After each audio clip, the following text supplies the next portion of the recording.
you into kitties? Oh my gosh, what are those things? Bear. Yes. Wow. Okay, so homework for the weekend. I would keep sessions short and sweet, no more than 5 to 10 minutes. 10 minutes being the absolute longest. Super simple stuff for right now. I really want to focus on engagement between he and you guys. An introduction to leash pressure, which they'll kind of tie in together. So I'm going to use the marker word yes, which is just our reward word. All that means for him is, hey, like that you did that, here, come take some food. It's just going to mark the moment in time that he does the thing that we like, and it's going to bridge the gap between desired behavior and delivery of the reinforcement.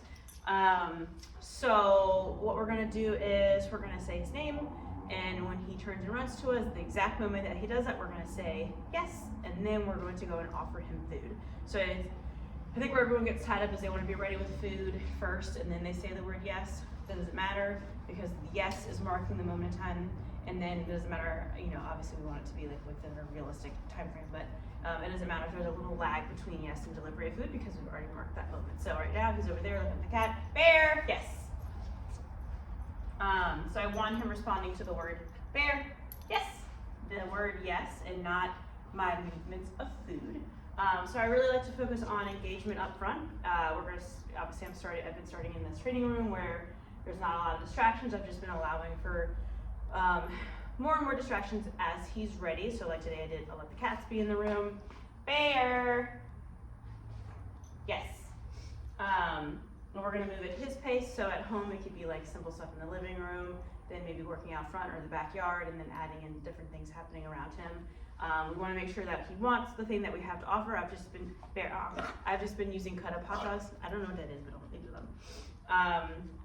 If everything around him is too distracting, there's going to be too much conflict, and the session will be not very pretty. So the big thing right now is he's got to be on leash.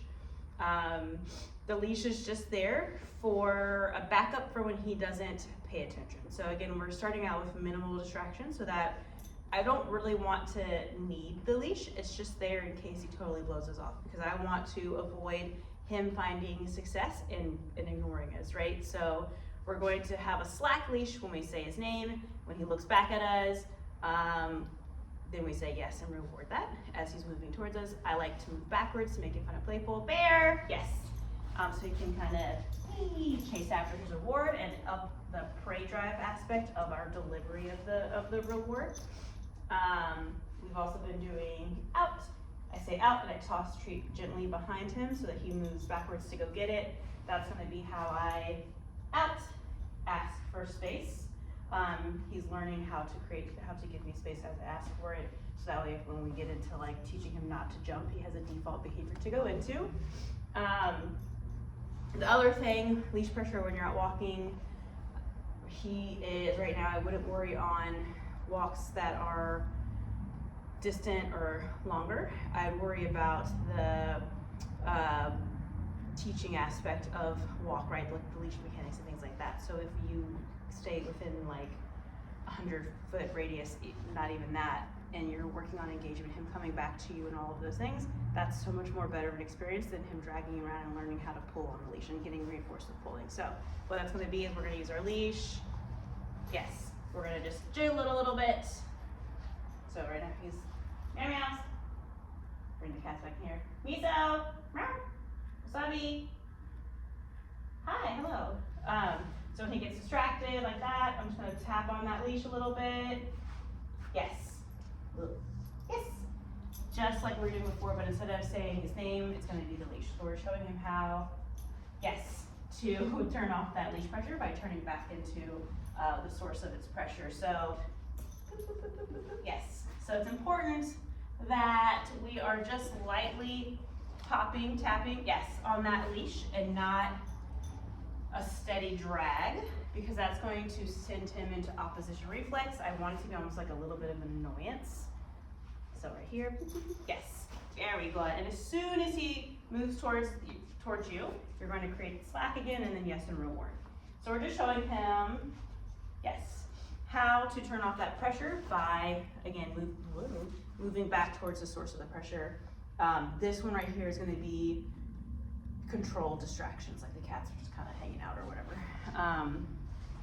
Or no distractions at all, he's just like wanting to sniff around on the ground. That's what we're gonna be looking for. We're not taking him to a super busy place where there's like kids and stuff running around, because he's going to, yes, protest that leash and be willing to put up with a lot of annoyance and discomfort coming from us, and then it's gonna be, you know, again, a little bit of a conflict. Hi, help. Very good boy kitty, is it? Fair, yes. This is a good boy. So hopefully that's easy enough to understand. Just trying to get that video out quickly. Otherwise, if I make the video too long, it takes like 4 days to upload, so I don't want any of that happening. All right, buddy. Get away. Well.